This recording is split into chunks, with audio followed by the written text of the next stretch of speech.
Madeon is with us. It's time for a Monday night feature interview. We had a hottest record not long ago, Pay No Mind featuring Passion Pit, and now we have an album ready to go as well, Adventure. Yes. And we're obviously very excited that you put this together because you've been, lacing us with remixes and songs for some time, and I'm sure even more than the fans, the anticipation to completion of an album, a proper full-length album, has been on your mind for a very long time. Sure. Must be a sense of relief in a way that you finally got it over the finish line.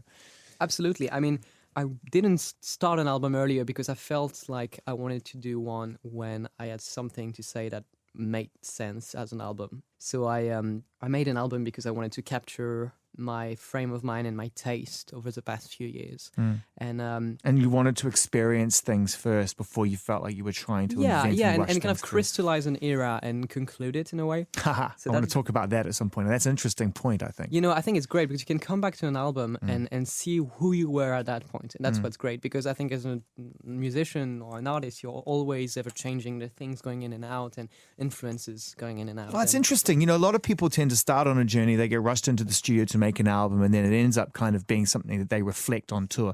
Whereas it feels to me like what you're saying is that you wanted to live a life, make music, have the experience in your own way that many of your peers are having. It's just the whole world has been, dancing to music for the last few years now, especially in the United States, and then be able to reflect that time as opposed to project that time. I guess there's a little bit of that. I mean, I also wanted to open the door to my new influences and my new kind of taste. But I feel like the album is the best format to capture eras, and so that was one of the reasons for starting it. But it's really exciting to have completed it. The process for me was I tried to isolate myself as much as possible and keep a very kind of do-it-yourself Just you? approach. Yeah. No engineer? No, I mixed and mastered it and did the artwork and all that and comped everything. So it was Wow. Obviously I recorded and some amazing acts. Of course, and but I mean, collaborators, but everything else I really wanted to do myself. that could drive you to the brink of insanity. I mean, I make music and I long to hang with somebody in a room. Because sometimes I think,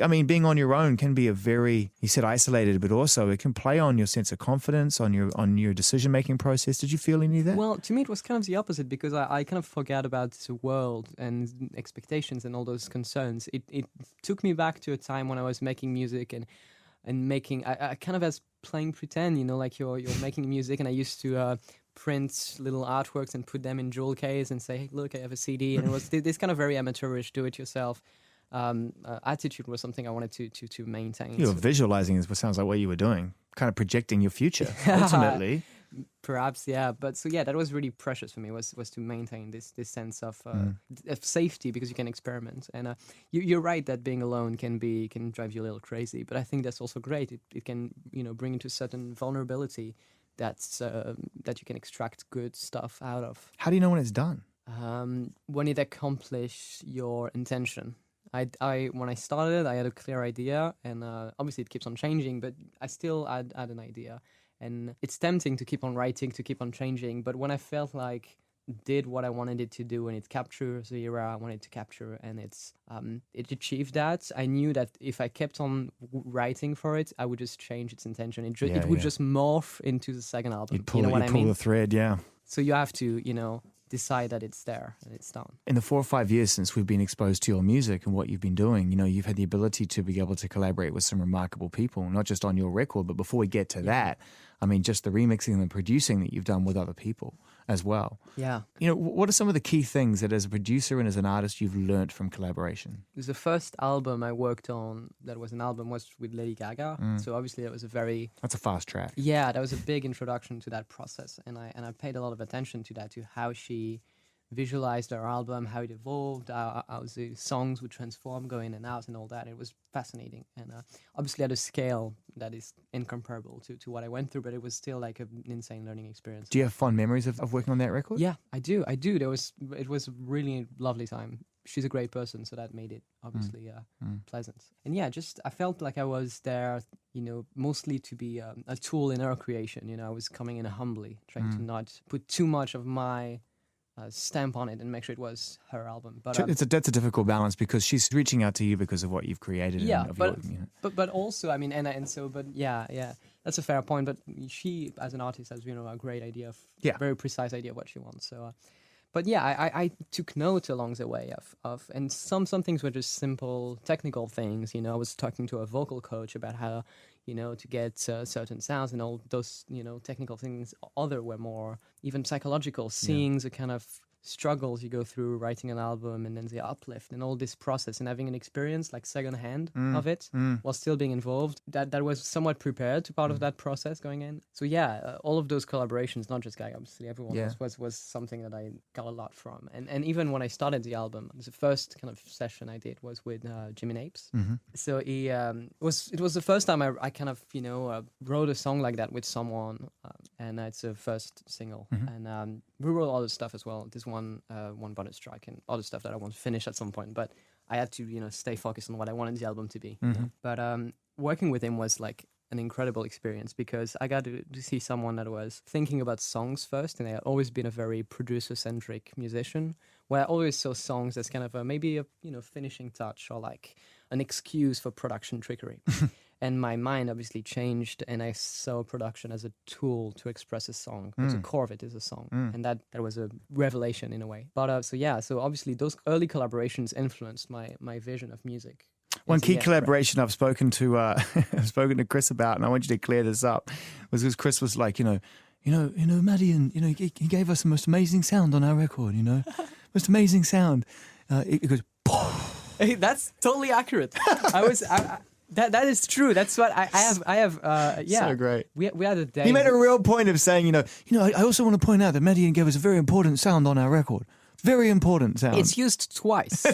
And it's like soloed. So it's like, I actually have like 10 seconds of just me on that record. That's more than almost anybody else got on their record. No. But it was amazing. I mean, it was just a day, and they were so nice and so great. And I just. It's a great sound. It's a great sound.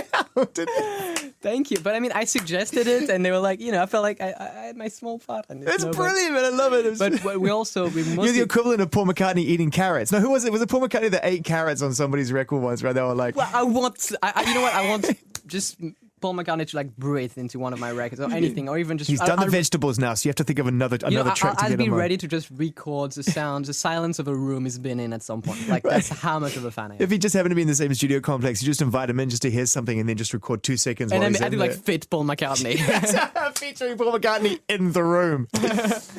Just want to talk about some of the collaborators you've got on there because you obviously have a keen ear. Dan from Bastille, another great writer. Yeah. Mark Foster from Foster of the People, amazing writer.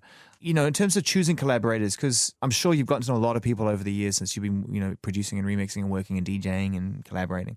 How do you pick them? I mean, it tends to just be happen organically, or be people that I'm a big fan of and reach out to, and hopefully it turns out okay. So it's generally happening like that. Do you send the track, or do you tend to try and make it with them in the room as much as possible? It depended. Like for Pain of Mine, I had the track, and for La Lune with Dan from Bastille as well, I had the track. I actually followed him around because we started working right before they blew up in the US, and so it was really hard to find the time to work on it and record it. But I really wanted to do it, so I actually followed him around in like some random studio in the middle of the US, and then back in Ibiza we finished it. It was just like this. Amazing. Yeah, it was kind of crazy. Foster, I had met him a few times before when they were putting out the first album.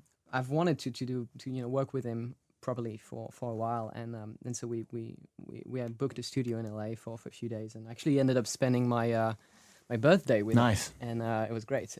We wrote a couple of songs, and it was just a very different process. We're in this lovely studio with tons of like guitars and keyboard, and a very tiny studio. Just whatever you want at hand. Yeah, and on this one I didn't have a track. I just wanted to come in and start something together, and I would produce it later, focus on the song, So I just played chords on the piano, and it just like it just let it build up, and then it was ready, and it just like spilled out all those amazing lyrics and wrote like 15 verses. It's really interesting. Other people have very different process of sometime rewriting a lot, trying stuff progressively with him. It was just like really truly he's great. Amazing he's great. To be old. I think what's really important about an album, and in particular this album, and one that you've made, I think some of your peers like Porter and Zed, they continue to make albums, they focus on that. Yeah. Is that it's kind of your ticket out of what's been going on and what everyone's benefited from ultimately. It's like it gives you a chance to say, I've got more to offer than a festival set or a great remix or a great,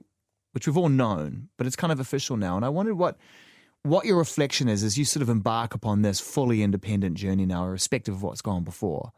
an album created artist. That's a really good point. I mean, the thing is, I never really planned or intended to be a DJ. I love it. It's great. I consider it to be my favorite hobby. I'm having a tremendous amount of fun doing it, but it's not the meaning of what I do, DJing. And it kind of was an accident, and a very lovely one. But well, you need a tool, don't you? I mean, ultimately, if you got these records and people want to hear you play them. Yeah, and I had the most fun, but it became apparent that I didn't want to stay too long in a club environment. That was not my calling, I didn't want to do dance records for DJ and do.